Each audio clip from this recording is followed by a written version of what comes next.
Hi, Yoav, and welcome to this week's Top 5 Security Facts. We begin in Israel, where for the second time in less than a week, a death threat with a bullet in the envelope has been sent to Israeli Prime Minister Naftali Bennett's family.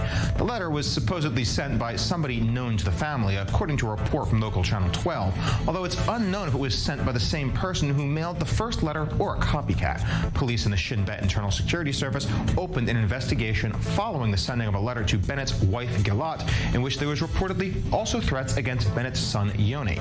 Security officials told local news they do not believe the family is at any real risk. Now, the Shin Bet takes these threats very seriously, since Israel's only political assassination forced an overhaul of the entire service. That was the murder of Prime Minister Yitzhak Rabin in 1995.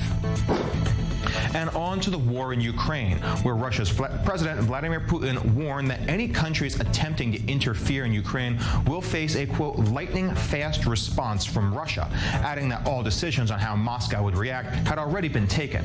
Putin told lawmakers in St. Petersburg that the West wanted to cut Russia into different pieces and accused it of pushing Ukraine into a conflict with Russia. He also says the ruble and the banking system, the transport sector, and the economy as a whole have withstood sanctions, and he vowed a response to attempts to isolate Russia. Now more from Vladimir Putin himself. If someone intends to intervene in the ongoing events from the outside and create strategic threats for Russia that are unacceptable to us, they should know that our retaliatory strikes will be lightning fast. We have all the tools for this, things no one else can boast of having now. And we will not boast, we will use them if necessary. And I want everyone to know that.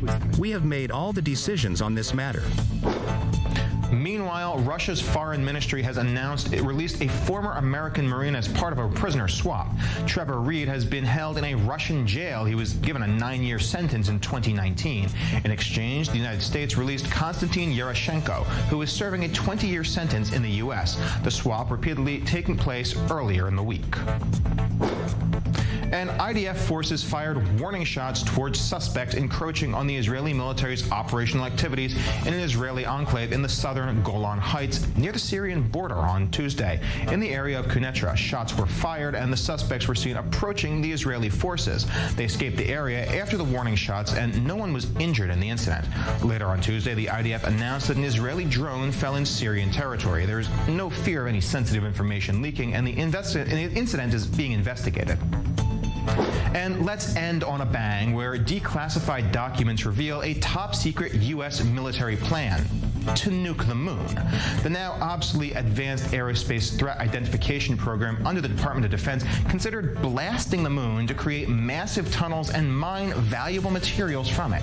The nuke plan was part of a series of top-secret and utterly impractical or impossible advanced, almost science fiction projects, really, including early forays into invisibility technology, gravity manipulation, and wormhole transportation.